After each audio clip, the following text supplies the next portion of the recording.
Hello guys, good evening, नमस्ते, how are you. कैसे हैं सारे बच्चे? बने रहो। आज हम लोग डिस्कस करेंगे 11th क्लास के बच्चों के लिए।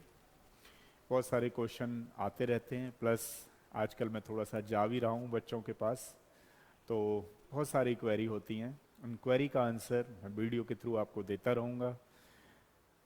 अच्छा लगे आप बताइएगा, नहीं भी लगे तो भी बताइएगा। तो देखिए 11th क्लास के बच्चे जो 10th में अभी रिजल्ट नहीं आया है, लेकिन फिर भी 30 से 40% स्टूडेंट्स ने कोचिंग ले ली है। अभी कुछ बच्चे सोच रहे हैं पहले रिजल्ट आ जाए, ये कंफर्म हो जाए कि साइंस मिलेगी नहीं मिलेगी, या लेनी या नहीं लेनी है, फिर तभी ज्वाइन करें कोचिंग को। कुछ क्वेश्चंस होते हैं कि जी नीट और आईआईटी जेई के लिए क्या हम विदाउट कोचिंग इसको कर सकते हैं, क्या कोई रैंक ला सकते हैं, गवर्नमेंट कॉलेज पॉसिबल है या नहीं है। तो इन सारे क्वेश्चनों को लेकर के एक एक करके मैं आंसर दूंगा। फिर आपको डिसाइड करना है कौन सी चीज़ सही है, कौन सी चीज़ गलत है। जो आंसर होंगे वो कंप्लीटली एक्सपीरियंस के बेस पे हैं। तो पहला क्वेश्चन आता है, क्या नीट आईआईटी जेई की तैयारी विदाउट कोचिंग पॉसिबल है या नहीं है। मैं ये बात आपको क्लियर कर दूं कि बहुत सारे ऐसे स्टूडेंट्स हैं, पहले भी हुए थे, अब भी हैं, आगे भी होते रहेंगे, जो विदाउट कोचिंग अच्छा परफॉर्मेंस कर सकते हैं, रिजल्ट ला सकते हैं, अपना सिलेक्शन ले सकते हैं। बहुत पहले की अगर बात करूं, मैं अपने ज़माने की कर लेता हूं, मतलब 20 ईयर्स पहले अगर आप देखें तो बहुत ज़्यादा कोचिंग तो ठीक है चलती थी, लेकिन हम लोग भी उनको करते थे। अब डिफरेंस बताता हूं कोचिंग से लेने से और ना लेने से फ़र्क क्या पड़ेगा। उस समय मुझे खुद लगता है आज की डेट में कि अगर मैंने भी कोचिंग ले ली होती तो जो हमने बहुत सारे नोट्स बनाए थे, कई बार तो हमें आइडिया नहीं लग पाता था कि इस चैप्टर में हमें सारे नोट्स लिखने हैं क्या। तो बहुत सारे नोट्स, जिसको बोलते हैं ना आप लोग बेवजह के बना देना, वो बन गए थे। लेकिन हालांकि उनसे नॉलेज हुई। लेकिन आज की डेट में कंपटीशन का लेवल बहुत ज़्यादा हो गया है, जिसकी वजह से अगर कोई बच्चा खुद से बनाने लग गया नोट्सों को, या उसको मालूम नहीं है कि कितना पढ़ना है, कितना छोड़ना है, क्या चीज़ छोड़नी है, क्या चीज़ पढ़ना है, तो हो सकता है वो एक साल और बढ़ जाए आपका। तो इसलिए ध्यान रखना, कोचिंग जरूरी होती है कि अगर आप किसी गुड मेंटर्स के, अच्छे मेंटर्स के अंडर गाइडेंस में कर रहे हो, तो वो वहाँ से आपको पता लगती रहती है कि क्या चीज़ आपकी कम है, क्या चीज़ आपकी ज़्यादा है, और क्या चीज़ में आपको इम्प्रूवमेंट करना है और कैसे करना है। इसकी वजह से ये इंपॉर्टेंट हो जाती है कोचिंग आज की डेट में। और नहीं भी ले रहे हो तो कोई फर्क नहीं पड़ता, लेकिन आपको उसके लिए पहले से ही मेंटली प्रिपेयर होना पड़ेगा कि हो सकता है कि उसमें टाइम मैनेजमेंट का देखना पड़ेगा, क्योंकि आप यहाँ पे जो कोचिंग में टीचर पढ़ाते हैं वो कई बार ट्रिक बताते हैं आपको। बहुत सारी चीज़ें हैं, जैसे मान लीजिए कोई टेबल है, आपको लर्न नहीं हो रही है, उन्होंने एक ट्रिक बता दी, फटाफट से याद हो गई आपको, वही अच्छा परफॉर्मेंस आप लोग कर पा रहे हो। ठीक है, तो इन दोनों में ये डिफरेंस है। अब आपको देखना है कि कोचिंग लेनी है या नहीं लेनी है। एक क्वेश्चन का आंसर तो ये हुआ। दूसरा क्वेश्चन बच्चे मुझे ज़्यादातर पूछते हैं, 11th क्लास में कौन सी कोचिंग लेनी चाहिए, कौन सी कोचिंग सही है, कौन सी कोचिंग खराब है। तो मैं आपको इसका आंसर दे रहा हूँ। पहले ही मैं बता चुका हूँ कि आंसर मेरे होंगे, आपको देखना है कि कौन सा सही है, क्या चीज़ आपके लिए गलत है। लेकिन मैं इसको एक्सप्लेन करता हूँ अपने वर्ड में एज ए एक्सपीरियंस के बेसिस पे। देखिए 11th में कौन सी कोचिंग लेनी चाहिए, सबसे पहले तो मैं आपको बता दूं, कोचिंग के लिए एक क्राइटेरिया होता है। अगर आपने वो क्राइटेरिया फुलफिल नहीं किया, विदाउट भगदड़ में कोचिंग ले ली, तो वहां प्रॉब्लम आनी आनी है आगे आपको। आपको लगता है कि आप कहीं भी कोचिंग में, आपको देखिए 3 तरह की मैं कैटेगरी में डिवाइड करता हूँ स्टूडेंट्स को, 11th हो, 12th हो, कोई सी क्लास का बच्चा हो। एक कैटेगरी नंबर 1, जिसको हम बोलते हैं भाई सुपर इंटेलिजेंट है बच्चा, वो 100 में से एक ही होता है। एक कैटेगरी नंबर 2 होती है कि मान लीजिए 100 स्टूडेंट्स हैं, तो उसमें से 20 बच्चे हमारे बहुत अच्छे हैं, 10 बच्चे हमारे बहुत अच्छे हैं। एक ये कैटेगरी है। एक कैटेगरी वो है जो बस बच्चे अपना टाइम पास करते रहते हैं, वो भी एक कैटेगरी है।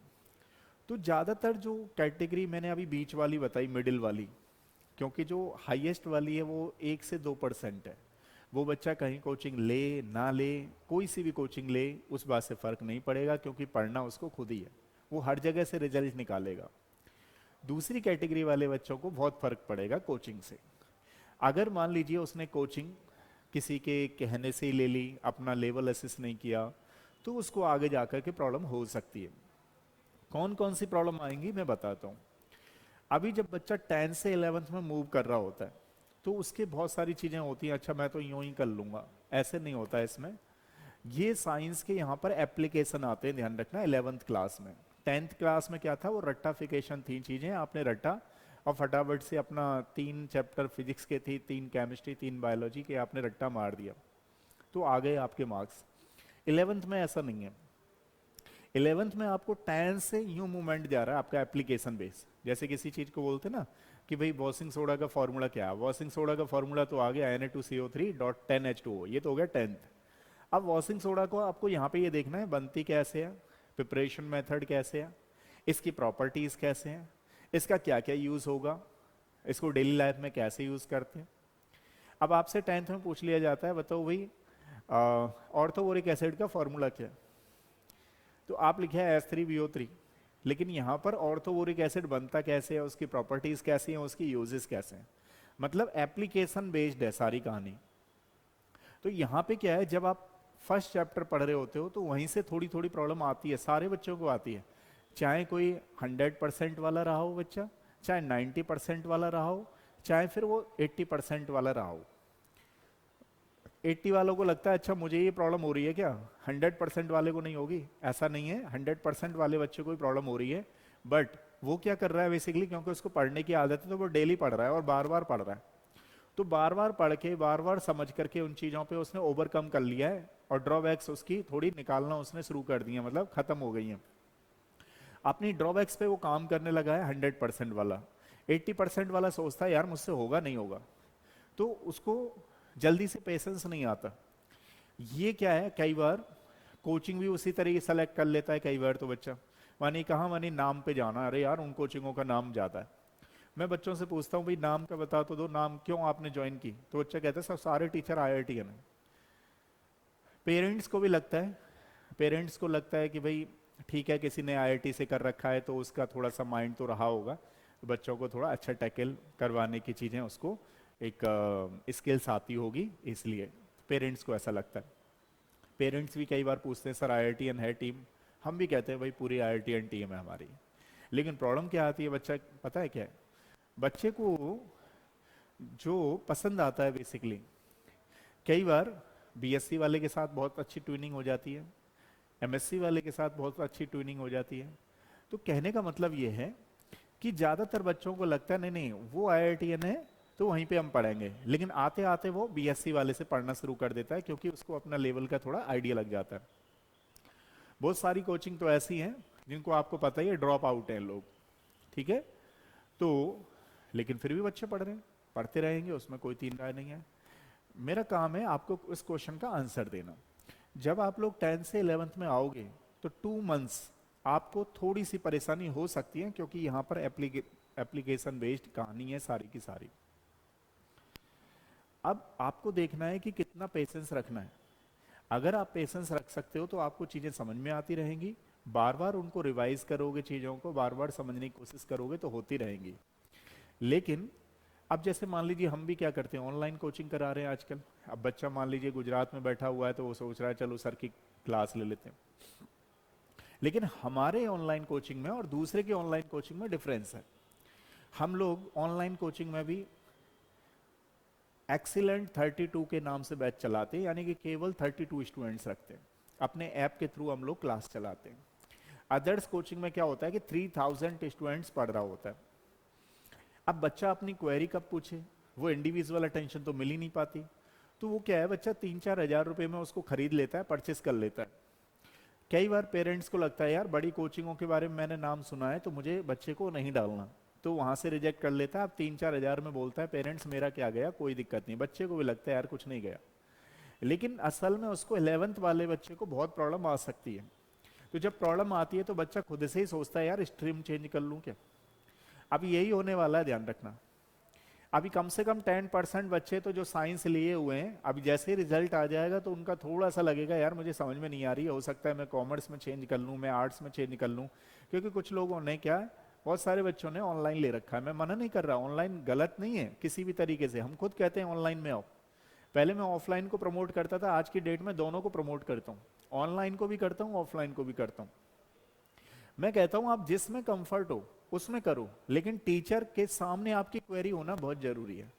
जब टीचर पढ़ा रहा है, ऑनलाइन में भी पढ़ा रहा है, तो आपको ये देखना है कि वो आपके क्वेश्चन का आंसर ले रहा है नहीं ले रहा है। मान लो नहीं ले रहा है, इसका मतलब बहुत सारे बच्चे वो वहाँ 3000 4000 पढ़ रहे हैं, वहाँ बेकार है आपका पढ़ना। इससे तो यूट्यूब के वीडियो लो, खुद ही देख लो, वो ज़्यादा बेटर है। क्योंकि वन डायरेक्शनल चल रहा है, यूनि डायरेक्शनल चल रहा है, आपकी तो डायरेक्शन ही मैच नहीं कर रही ना, फ्रीक्वेंसी मैच नहीं कर रही। अब आप किसी नामी ग्रामी कोचिंग में चले जाते हो। अब कोचिंग क्या है, बेसिकली बिल्डिंग है, कॉमर्शियल स्पेस है, ध्यान रखना। जैसे मैं किसी का नाम नहीं ले रहा हूँ, बहुत बड़ी मिठाई की दुकान है मान लो। अब वहाँ मिठाई की दुकान पे सबकी मेंटेलिटी होती है, अगर मान लो मेरी भी है तो मैं भी कोशिश करूंगा यार बड़ी दुकान पे लेकर के आना चाहिए।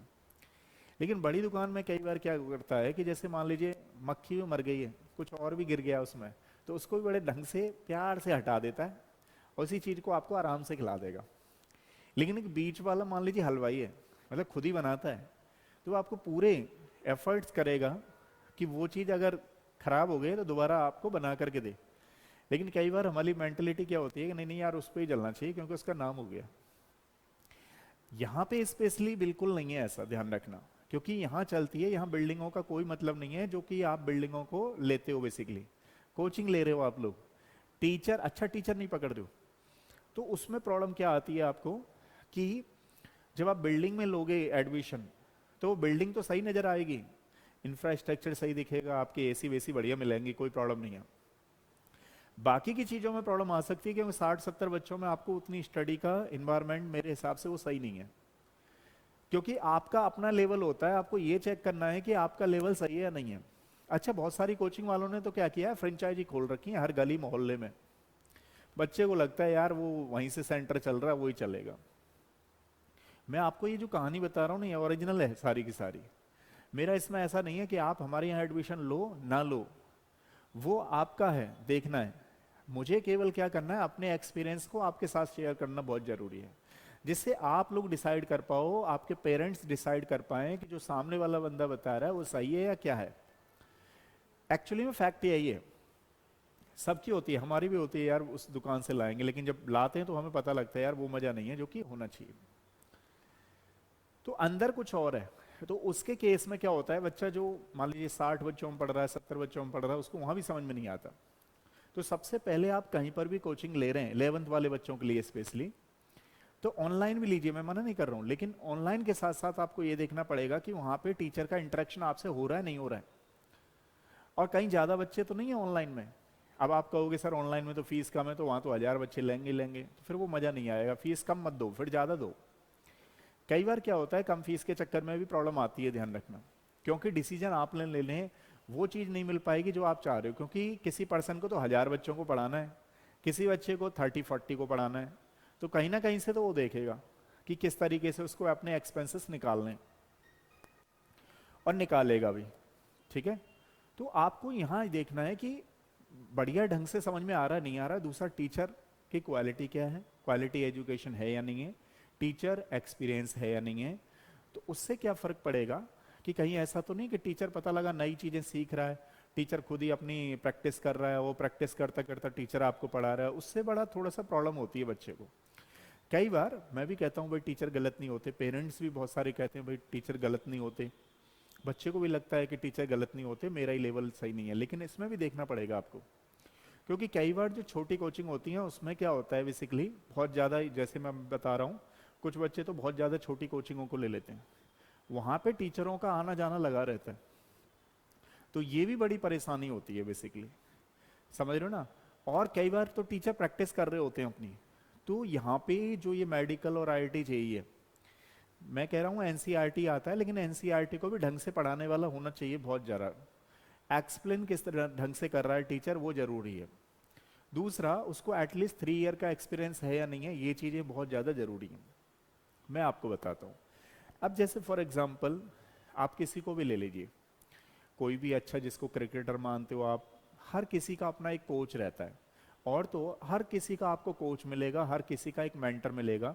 रीजन क्या है, भले ही आप करो उसे, लेकिन वो आपकी कमियां बताएगा कि इसको ऐसे नहीं, इसको ऐसे करते तो ज्यादा सही रहता।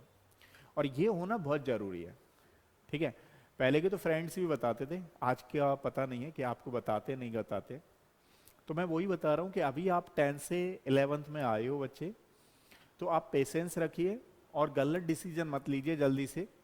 अपने पेरेंट्स के साथ मिल करके सोच समझ करके डिसीजन लीजिए, क्योंकि ये 11th-12th क्लास एक ऐसी क्लास है, ध्यान रखना, जो आपकी पूरी लाइफ को डिसाइड करता है ये क्लास। अगर आपने किसी भी तरीके से गलत डिसीजन ले लिए तो फिर ध्यान रखना पूरी लाइफ जो है रिग्रेट होती रहती है। अच्छा ये कर लेते तो वो ज्यादा सही रहता, उस समय ये कर लेते तो ज्यादा सही रहता। टाइम बहुत इंपॉर्टेंट है इसके लिए। पैसे तो ठीक है, पैसे का कोई उतना ज्यादा नहीं है कि पैसे चले गए, पैसे दोबारा आ जाएंगे। टाइम चला गया तो प्रॉब्लम है। Time is the precious value. तो कोचिंग को आपको ये देखना है कि बच्चे कम हैं, बच्चे कम होने चाहिए। दूसरा, टीचर अच्छा है या नहीं है, डेमो जरूर लेना चाहिए।